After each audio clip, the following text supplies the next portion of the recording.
Express आवाज आपकी YouTube news channel के दर्शकों का स्वागत है। आप देख रहे हैं न्यूज एक्सप्रेस की विश्वसनीय खबरें यूट्यूब के माध्यम से आपके मोबाइल पर। आगे बढ़ते हैं प्रमुख खबरों की ओर। थाना क्षेत्र के चाचियावास गांव में SBI ATM उखाड़ कर ले जाने का मामला सामने आया। ATM में 32 लाख रुपए की नकदी थी। गेगल थाना क्षेत्र के चाचियावास गांव में देर रात बदमाशों द्वारा SBI ATM उखाड़कर ले जाने का मामला सामने आया। ATM से 32 लाख रुपए की नकदी थी। मामले की सूचना पर पुलिस के आला अधिकारियों मौके पर पहुंचकर और मौका का मुआयना कर जांच शुरू कर दी। ग्रामीण एडिशनल SP वैभव शर्मा ने बताया कि देर रात चाचियावास गाँव में स्थित SBI ATM पर कुछ बदमाश पहुंचे के जनाना रोड पर अनियंत्रित टैक्सी चालक ने बाइक सवार 2 छात्रों को टक्कर मार दी। मामले में क्रिश्चियनगंज थाना पुलिस जांच में जुटी।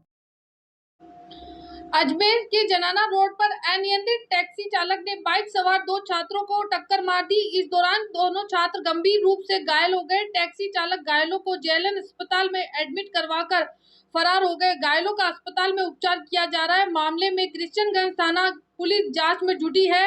बिहार निवासी घायल स्टूडेंट आनंद कुमार ने बताया कि वह अपने दोस्त शुभम के साथ बैग खरीदने के लिए मोटरसाइकिल पर निकला और शास्त्री नगर चुंगी पर जा रहे थे। इस दौरान जनाना रोड श्री वाटिका के नजदीक अनियंत्रित टैक्सी चालक ने उन्हें टक्कर मार दी। हादसे में बिहार निवासी आनंद कुमार और शुभम गंभीर रूप से घायल हो गए। सेंट्रल जेल की शिकायत पर सिविल लाइन थाना पुलिस ने पैरोल पर गए कैदी के फरार होने का मामला सामने आया। अजमेर सेंट्रल जेल की शिकायत पर सिविल लाइन थाना पुलिस में पैरोल पर गए कैदी के फरार होने का मामला दर्ज किया है। मध्य प्रदेश का रहने वाला अपराधी करण पैरोल पर रिहा होने के बाद वापस जेल नहीं पहुंचा। सिविल लाइन थाना पुलिस ने जेल में बंद कैदी के फरार होने की रिपोर्ट दर्ज की है। जेल प्रशासन की ओर से दी गई लिखित शिकायत ने बताया कि मध्य प्रदेश का रहने वाला कर्ण पुत्र केंद्रीय कारागृह अजमेर के उप अधीक्षक महोदय की एक रिपोर्ट जेल कर्मी ने लाकर थाने पर पेश की, जिसमें बताया गया कि एक चंदा तंवर करण पुत्र चंदा तंवर नाम का व्यक्ति था जो जेल में निरुद्ध था, जो माननीय न्यायालय के आदेश अनुसार 7 दिवसीय पैरोल पर गया हुआ था, जिसको 24 तारीख को 24/4/2022 को जेल में वापस समर्पण करना था, जो जेल में समर्पण नहीं कर और आपात पैरोल से फरार हो गया है। किस मामले में बंद है? कहाँ का रहने वाला है? कौन? ये है पुत्र चंदा, ये है दलेलपुरा बाड़िया, थाना राजगढ़ ब्यावरा, जिला राजगढ़, मध्य प्रदेश का है ये रहने वाला। किस मामले में बंद है सर? कोई जी हाँ, जांच मुकदमा दर्ज कर जांच की जा रही है, अनुसंधान जारी है। इसकी तलाश में टीम भेजी जाकर और इसको तलाश किया जाएगा। आपका नाम बता दीजिए। हेड कांस्टेबल फारूक मोहम्मद, थाना सिविल लाइन है। आदर्श नगर थाना क्षेत्र में बैंक के लॉकर से कस्टमर के 1 करोड़ की कीमत के गहने चोरी होने का मामला सामने आया। आदर्श नगर थाना क्षेत्र में बैंक के लॉकर से कस्टमर के 1 करोड़ की कीमत के गहने चोरी होने का मामला सामने आया। पीड़ित ने सोमवार रात मामले में आदर्श नगर थाने में शिकायत दी है। पुलिस ने पीड़ित की रिपोर्ट पर मुकदमा दर्ज कर जांच शुरू कर दी है। कल दिन 25/4/22 को प्रार्थी श्री विजेंद्र कुमार अग्रवाल पुत्र श्री राधेश्याम जी अग्रवाल, जाति महाजन निवासी आदर्श नगर ने उपस्थित थाना होकर एक लिखित रिपोर्ट इस आशय की पेश की कि मेरा यूनियन बैंक आदर्श नगर शाखा में लॉकर संख्या 187 है। मैंने आज खोला और पाया कि मेरे सारे आभूषण लगभग गायब थे। इससे पहले ये लॉकर मैंने 6/2/21 को खोला था, जब सारी वस्तुएं सलामत थी। इससे हमारी पिछली कई पीढ़ियों की बेशकीमती आभूषण मौजूद थे, जिनकी कीमत INR 1 करोड़ से ज़्यादा होगी। लॉकर खोलते समय लॉकर की अलमारी व ताला सब सलामत थे व किसी भी प्रकार की कोई छेड़छाड़ का संदेह महसूस नहीं हुआ था। परंतु बैंक मैनेजर साहब को सारी स्थिति से अवगत करा दिया गया था। लॉकर को आज दोपहर 3:35 हमने काम में लिया और 4:45 PM पर बैंक वालों को सामने दोबारा खोला गया। लॉकर में कैश जो लगभग 2-2.5 लाख रुपए थे वो सलामत थे और ज्वेलरी जिसकी कीमत 1 करोड़ से करीब अधिक है जो गायब थी आदि रिपोर्ट पर प्रकरण संख्या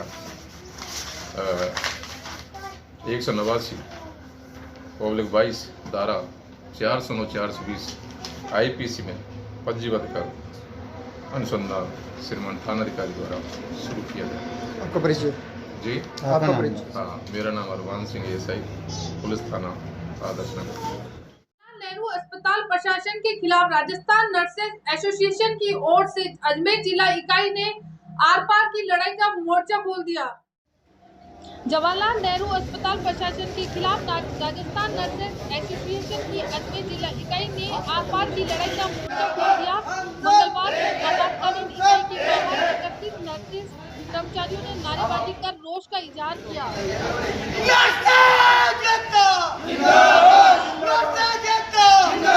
कुर्सी के दम पर तानाशाही नहीं चलेगी, नहीं चलेगी। कुर्सी के दम पर तानाशाही पूरी करो, हमारी मांगे पूरी करो, हमारी मांगे पूरी करो।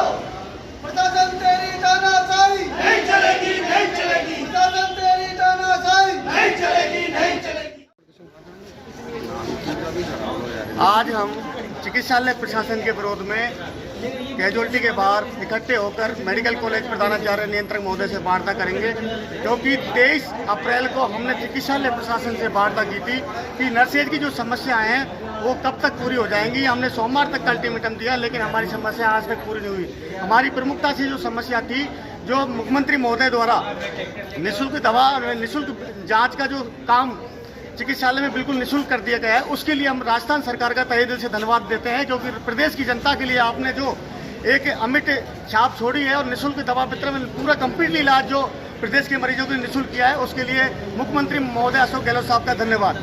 लेकिन चिकित्सालय प्रशासन नर्सेज का कैडर खत्म करने में लगा हुआ है। जब चिकित्सालय में लैब टेक्नीशियन की कमी आती है तो नर्सिंग स्टाफ को लगा दिया जाता है। जब फार्मासिस्ट की कमी आती है तो फार्मासिस्ट की जगह नर्सिंग स्टाफ को लगा दिया। जब सफाई कर्मचारी या बारहवीं की कमी आती है तो नर्सिंग स्टाफ को लगा दिया जाता है, जिससे नर्सेज का कैडर खत्म किया जा रहा है।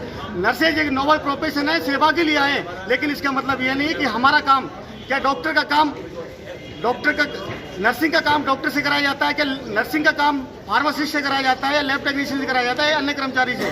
नर्सेज का काम नर्सेज ही करती है, जबकि सभी का कार्य नर्सेज के द्वारा कराया जाता है, जिससे नर्सेज का कैडर खत्म किया जा रहा है। तो हमारी मांग है चिकित्सालय प्रशासन से, सरकार से, कि सैंपलिंग का जो काम है लैब टेक्नीशियन से कराया जाए, दवाई का काम है वो फार्मासिस्ट व सहायक कर्मचारियों से करवाया जाए। क्योंकि हम और भी हमारी मांगे 29 अप्रैल की जो मांगे हैं काफ़ी समय चल रही है। विभाग ने आदेश कर दिए कि 29 अप्रैल से प्रवेशन काल की गणना की जाए। सभी मेडिकल कॉलेजों में 29 अप्रैल की डेट के आदेश कर दिए गए, जबकि हमारे जेएलएन मेडिकल कॉलेज में, जेएलएन चिकित्सालय में 29 अप्रैल की डेट अभी तक लागू नहीं किए, ना आदेश किए। 2 मांगे और हैं हमारी। करीबन कोविड-19 के 2.5 साल से चिकित्सालय के हर कर्मचारी हमारा रात दिन एक लगा हुआ था। वो पारिवारिक कंडीशन, पारिवारिक परिस्थिति क्या है, उनको सबको त्यागते हुए अपनी CCL चाइल्ड के लिए सब बीमारी सभी को त्यागते हुए चिकित्सालय की और मरीजों के काम में लगा हुआ था। आज उनको जब छुट्टियों की जरूरत होती है, चिकित्सालय प्रशासन छुट्टी नहीं देता। तो हमारी मांग है CCL दिए जाए कर्मचारियों को, जो महिला कर्मचारी हैं, तथा जो बाहर दूर दराज से जो कर्मचारी आते हैं उनके 3 जॉब की व्यवस्था की जाए। मैं गंगा शरण जाटव, जिला अध्यक्ष राजस्थान नर्सिंग एसोसिएशन, जिला शाखा अजमेर। के चलते युवक का अपहरण कर उसके साथ मारपीट करने और उसे बंधक बनाने का मामला सामने आया। के चलते युवक का अपहरण कर उसके के साथ मारपीट करने और उसे बंधक बनाने का मामला आदर्श नगर थाना पुलिस ने दर्ज किया। परिवादी की शिकायत पर कार्रवाई अंजाम देते हुए पुलिस ने मामले में 2 आरोपियों को गिरफ्तार किया है। दिनांक 8/3/22 को प्रार्थी श्री जमील पुत्र उद्दा जाति चीता निवासी अटुंडी ने उपस्थित थाना होकर एक लिखित रिपोर्ट इस आशय की पेशगी की।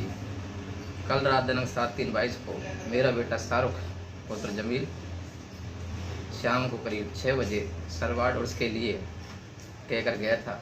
आज सुबह 8/3/22 को समय करीब 4 बजे मेरे पास सखी का फोन आया कि तेरे पुत्र शाहरुख को पर्वतपुरा चौराहे से हुसैन व सुबह निवासी अठंडुई ने मारपीट कर अपहरण कर अपने कमरे में बंद कर रखा है।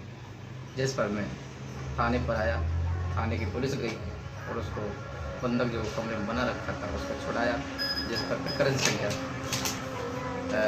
92/22 धारा 341, 323, 365 IPC पंजीबद्ध है। सर कारण सामने आया क्यों?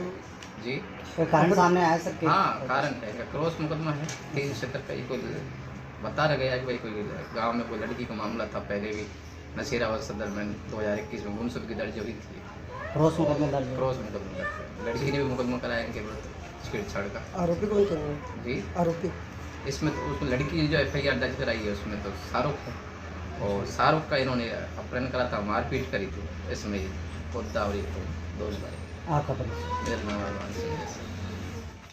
स्मार्ट सिटी के तहत आना सागर झील का किया निरीक्षण। उत्तर विधायक वासुदेव देवनानी अन्य कार्यकर्ता मौजूद रहे।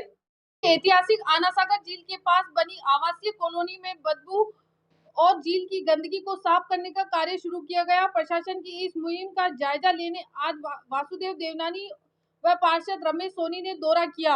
आना सागर के आसपास बनी रिहायशी बस्तियों में रहने वाले लोगों की समस्या, यहाँ पानी से उठने वाली दुर्गंध और पानी में जलकुंभी के कारण ऑक्सीजन की कमी के चलते जहां मछलियां मर रही है, तो वहीं पानी से दुर्गंध भी पैदा हो रही है, जिससे प्रशासन से संज्ञान लेने के बाद दुरुस्त करना शुरू कर दिया है।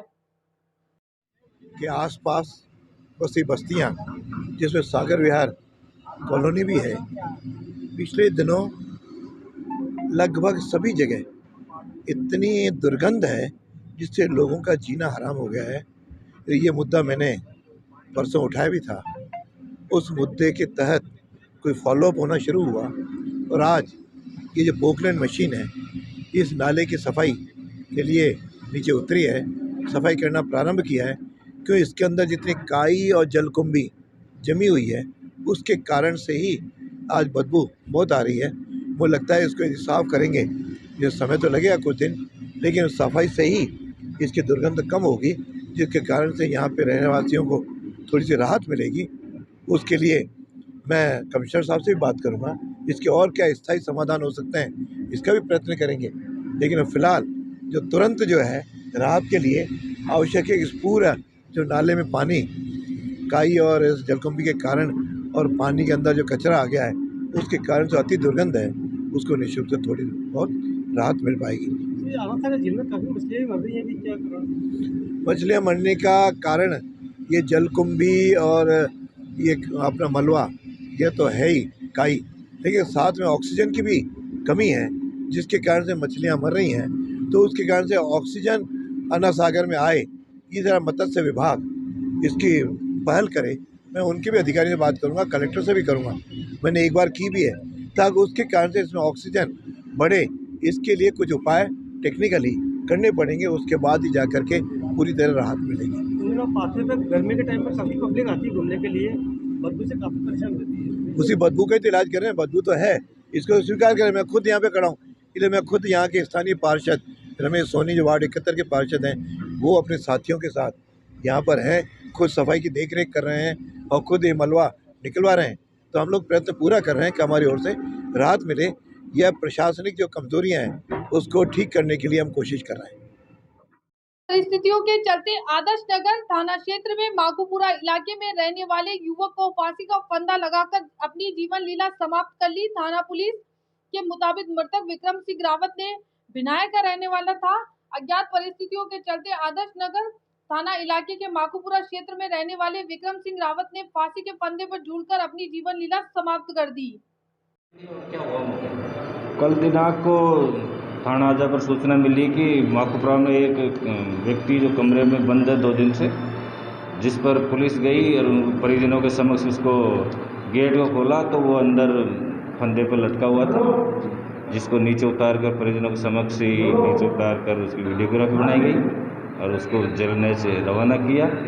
आज फिर उनका उसकी PMR करवा कर नतीजा जो आएगा। कौन है और कहाँ का रहने वाला है, कहाँ रहता है? खबरों से बने रहने के लिए देखते रहिए आपके मोबाइल पर न्यूज एक्सप्रेस आवाज आपकी। यूट्यूब न्यूज चैनल को भी लाइक करें, सब्सक्राइब करें और शेयर करें। फिर मिलते हैं ताजा खबरों के साथ। नमस्कार दोस्तों, मैं सीमा, तब तक के लिए इजाजत।